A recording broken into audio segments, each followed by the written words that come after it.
কষ্ট কম কাজ আইসি নেই। আইসিইউটা দরকার, অনেক বাচ্চা এরকম হইতেছে। সিপে দিয়ে বোতল দিয়ে আইসিইউ অক্সিজেন বানায় ওটা তারা দিতেছে। আমার বাচ্চা যখন আদা মরা হয়ে গেছে তখন ওরা রেফার করে এই খুলনায় দিয়েছে। প্রত্যেকটা জায়গায় আমরা 12টা ভেন্টিলেটর, একটা করে আমরা অক্সিজেন কনসেন্ট্রেটর দিচ্ছি। ভেন্টিলেটরের কাজ না করে লাংকে গ্যাপ সৃষ্টি করার জন্য বাবল স্যার এটা একটা নতুন প্রসার করেছে, ওইটাও আমরা 95% ভালো হইলো, ওই যে 5% তার মধ্যে কিন্তু এই নিউমোনিয়া হচ্ছে, ডায়রিয়া হচ্ছে। ফিভার কর্নার স্থাপনের মাধ্যমে হাম প্রবণ এলাকা চিহ্নিত করা। দেখছিলেন প্রধান শিরোনাম। রাত 11টার সময় সঙ্গে আছি আমি গোলাম রাব্বি। এছাড়াও খেলাধুলা খবর নিয়ে খেলার সময় যুক্ত হবেন। রাব্বি, আপনাকে ধন্যবাদ। বিশ্বের নানা প্রান্তের খেলাধুলার খবর জানিয়ে দেব আমি তারেক হাসান শিমুল। এবার অন্যান্য শীর্ষ সংবাদ। খাল খনন ও আরও 21 জেলায় ফ্যামিলি কার্ড উদ্বোধনে কাল চাঁদপুর যাচ্ছেন প্রধানমন্ত্রী। কুমিল্লায় অংশ নেবেন পথসভায়, নেতাকর্মীদের উচ্ছ্বাস।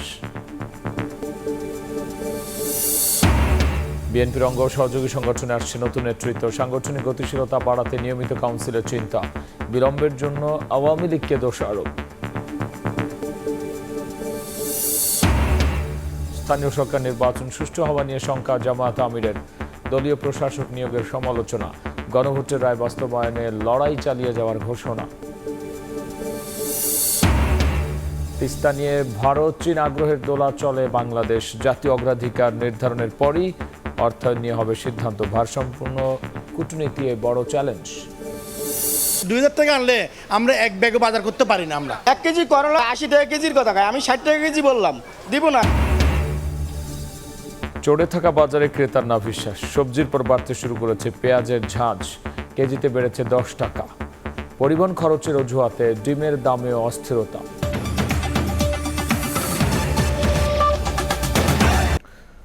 হাম আক্রান্তের পর শিশু মৃত্যুর প্রধান কারণ নিউমোনিয়া। এছাড়াও চিকিৎসায় বিলম্বের কারণে বাড়ছে হামে প্রাণহানির ঝুঁকি।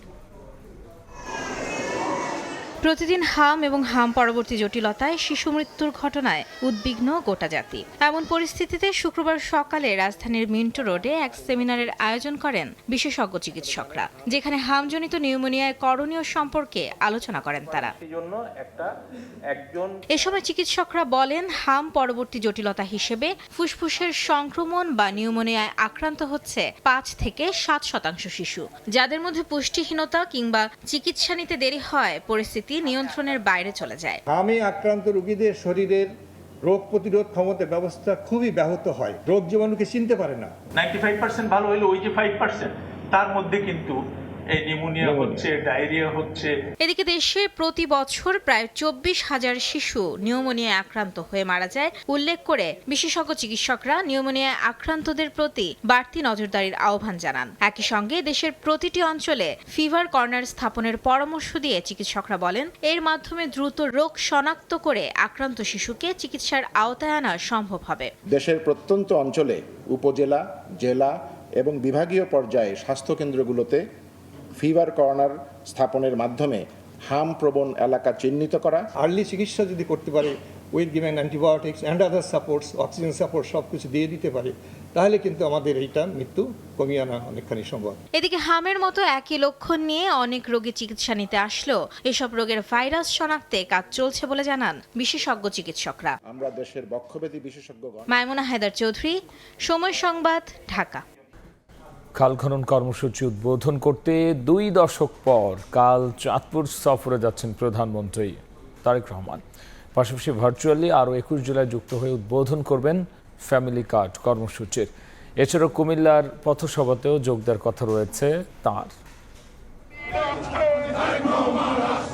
20 বছর পর শনিবার ইলিশের বাড়ি খ্যাত পদ্মা ও মেঘনাপাড়ের জনপদ চাঁদপুরে যাচ্ছেন প্রধানমন্ত্রী। উদ্বোধন করবেন খাল খনন কর্মসূচি। এছাড়া ভার্চুয়াল মাধ্যমে আরও 21 জেলার সঙ্গে যুক্ত হয়ে উদ্বোধন করবেন ফ্যামিলি কার্ড কর্মসূচির।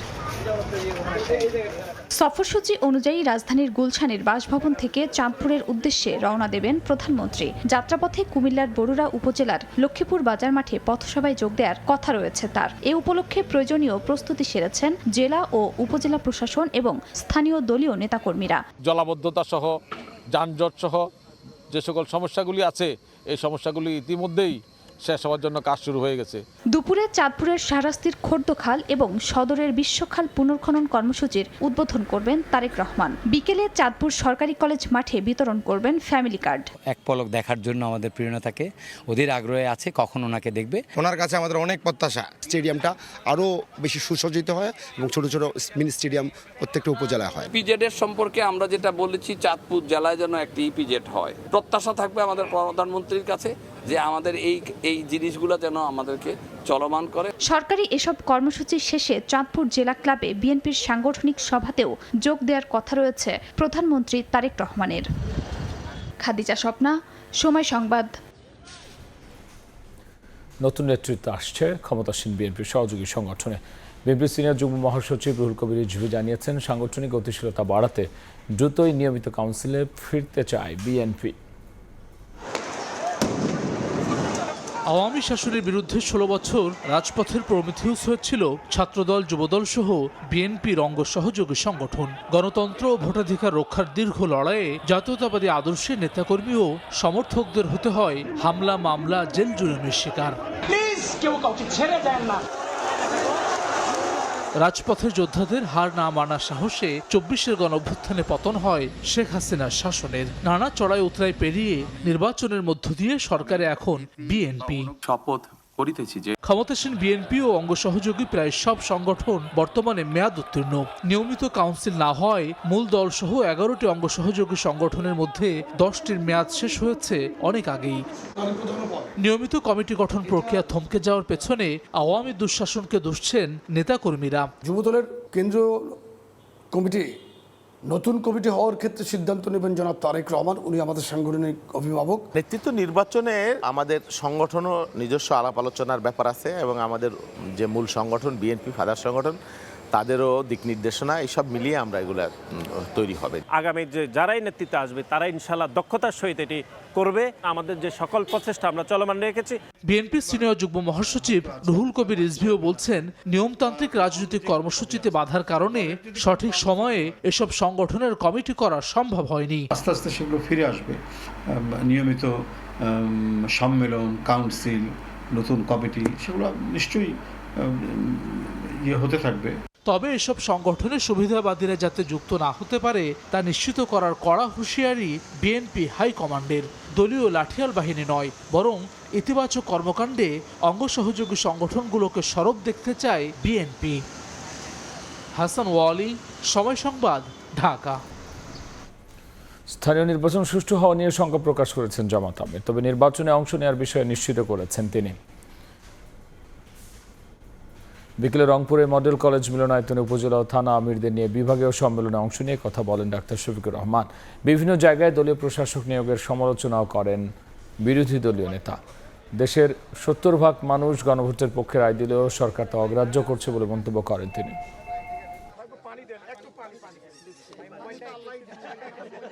আমরা সকল নির্বাচনে অংশগ্রহণ করেছি, এবার আমরা ইনশাল্লাহ করব স্থানীয় সরকার নির্বাচনের সকল স্তরে। এবং এইটা নিয়ে আপনি বলছেন কোনো আশঙ্কা আছে কিনা? অবশ্যই আছে, কারণ আপনারা দেখেছেন জাতীয় নির্বাচনের পরে 2টা উপনির্বাচন হয়েছে, একটা শেরপুরে আর একটা বগুড়ায়। আপনারা সেখানকার চিত্র, কাণ্ড, কারখানা সবই দেখেছেন।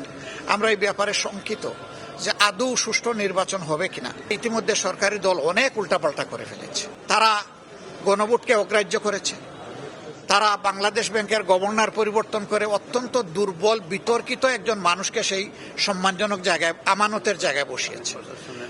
আপনারা দেখেছেন যে 42টা জেলায় তারা প্রশাসক নিয়োগ দিয়ে বসেছে। একটা ডেমোক্রেটিক প্রসেসে দেশ এখন আগাচ্ছে, এই সময় কেন প্রশাসক নিয়োগ দিতে হবে? তিস্তা নিয়ে ভারত ও চীন আগ্রহে দোলাচলে বাংলাদেশ। পানি সম্পদ মন্ত্রী জানিয়েছেন, পূর্ণাঙ্গ সমীক্ষা এবং জাতীয় অগ্রাধিকার নির্ধারণের পরেই বিদেশি অংশীদারিত্ব বা অর্থনের সিদ্ধান্ত হবে। শাতিলা শারমিনের রিপোর্ট।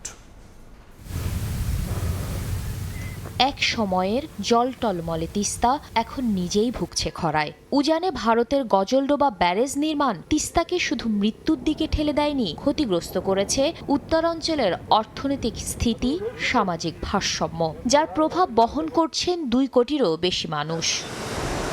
এ প্রেক্ষাপটে তিস্তা নদী সমন্বিত ব্যবস্থাপনা ও পুনরুদ্ধার প্রকল্প হাতে নেয় বাংলাদেশ। শুধু অবকাঠামোগত উন্নয়ন পরিকল্পনা নয়, এটি জল নিরাপত্তা, কৃষি উৎপাদন এবং বন্যা নিয়ন্ত্রণের সঙ্গে সরাসরি যুক্ত কৌশলগত উদ্যোগ।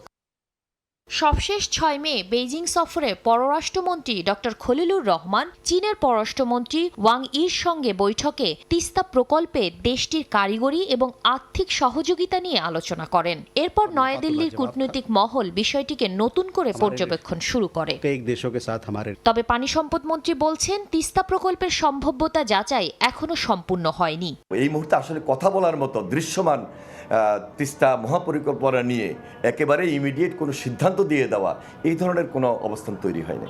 আন্তর্জাতিক সম্পর্ক বিশ্লেষকদের মতে তিস্তা প্রকল্পে উন্নয়ন অগ্রাধিকার, আঞ্চলিক ভারসাম্য এবং কৌশলগত স্বার্থ, এই 3টি বিষয় সমন্বয় করে অগ্রসর হতে হবে।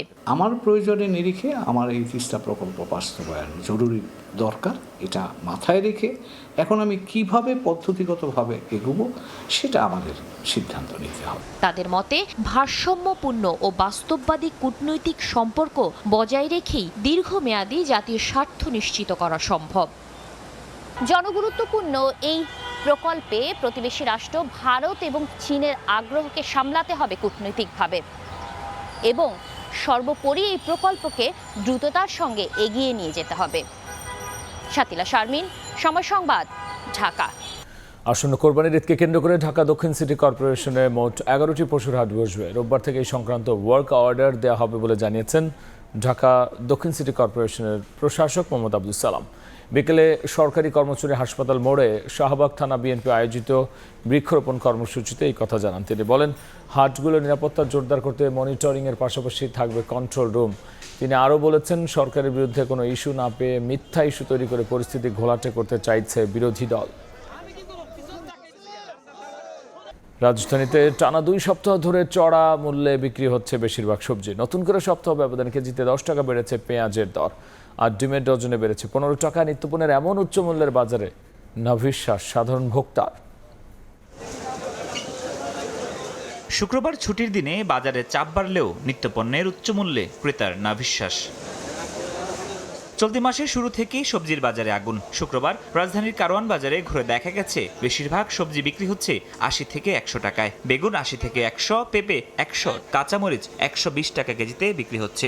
এমন দাম নিয়ে ক্ষোভ প্রকাশ করছেন ভোক্তারা। বিক্রেতারা বলছেন, পরিবহন খরচ বাড়ার প্রভাব পড়েছে পণ্যের মূল্যে। সর্বোচ্চ নিম্নমানের সবজি আমরা খাচ্ছি 80 টাকা। আমাদের মতো লোকদের তো কঠিন অবস্থা। 2000 টাকা আনলে আমরা এক ব্যাগও বাজার করতে পারি না। আমরা তেলের দাম একটু বেশি, গাড়ি ভাড়া বেশি, তারপরে এই যে বৃষ্টিগুলো গেল, বৃষ্টির কারণে। এদিকে সবজির পর বাড়তে শুরু করেছে পেঁয়াজের ঝাঁজ। 1.5 সপ্তাহের ব্যবধানে কেজিতে বেড়েছে 10 থেকে 15 টাকা। বাড়তি আদার দামও। 1 সপ্তাহের ব্যবধানে 5 করে আজ 3 দিনে 45 টাকা কেজি হয়েছে। ডিমের বাজারেও অস্থিরতা। ডজনে 15 টাকা পর্যন্ত বেড়ে বিক্রি হচ্ছে 150 টাকায়। 20 টাকা 30 টাকা কিনছে আজকে এত দাম, মানে আমার বয়সে আমরা ডিমের দামে এত দেখি না। তবে কিছুটা স্বস্তি চাল ও মুরগির বাজারে। মিনিকেট, ব্রি 28 ও পাইজাম চালের দাম কমেছে কেজি প্রতি 5 টাকা। আর 10 টাকা কমে রাজধানীতে ব্রয়লার বিক্রি হচ্ছে 170 আর সোনালী বিক্রি হচ্ছে সর্বোচ্চ 340 টাকা কেজিতে। ফরহাদুর রহমান, সময় সংবাদ, ঢাকা। ব্রাহ্মণবাড়িয়া ট্রাক চাপায় মোটরসাইকেল আরোহী 2 প্রবাসী নিহত হয়েছেন। বিকেলে ঢাকা সিলেট মহাসড়কের আশুগঞ্জের সোনারামপুর সেতুর কাছে দুর্ঘটনা ঘটে। স্থানীয়রা জানান, আশুগঞ্জ থেকে মোটরসাইকেল করে সরাইল যাচ্ছিলেন শাহ আলম ও জিয়াউল আমিন। সেতু এলাকায় সিলেটগামী একটি পণ্যবাহী ট্রাক মোটরসাইকেলটিকে চাপা দেয়। এতে ঘটনাস্থলে প্রাণ হারান মোটরসাইকেল আরোহী 2 প্রবাসী। নিহত জিয়াউল আমিন সৌদি এবং শাহ আলম দুবাই প্রবাসী ছিলেন। জাহাঙ্গীরনগর বিশ্ববিদ্যালয় ক্যাম্পাসের শিক্ষার্থীদের নিরাপত্তায় কুইক রেসপন্স টিম গঠন, প্রহরীর সংখ্যা বৃদ্ধি, প্রাচীন নির্মাণ বহিরাগত প্রবেশে বিধি নিষেধ সহ 14টি সিদ্ধান্ত গ্রহণের কথা জানিয়েছে প্রশাসন। শুক্রবার সংবাদ সম্মেলনে প্রক্টর রাশেদুল আলম জানান, 12 মে এক শিক্ষার্থীকে ধর্ষণ চেষ্টার ঘটনায় 14 মে হয় জরুরি প্রশাসনিক সভা। সেখানে শিক্ষার্থীদের নিরাপত্তা নিশ্চিতে 14টি সিদ্ধান্ত নেন উপাচার্য অধ্যাপক ডক্টর মোহাম্মদ কামরুল আহসান।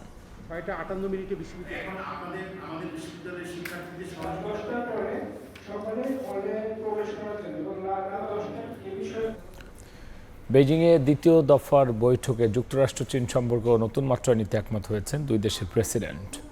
চীনের সঙ্গে বাণিজ্য চুক্তির দাবি করেছেন মার্কিন প্রেসিডেন্ট শি জিনপিংকে যুক্তরাষ্ট্র সফরের আমন্ত্রণ জানান ট্রাম্প। অন্যদিকে শি বলেন, যুক্তরাষ্ট্র চীন সম্পর্কের ক্ষেত্রে তাইওয়ানই হলো সবচেয়ে গুরুত্বপূর্ণ ইস্যু। যুক্তরাষ্ট্র চীন সম্পর্ক নতুন মাত্রার দিকে ধাবিত হচ্ছে বলেও মন্তব্য করেছেন শি জিনপিং। চীনে ঐতিহাসিক সফর শেষে যুক্তরাষ্ট্রে ফিরে গেলেন মার্কিন প্রেসিডেন্ট।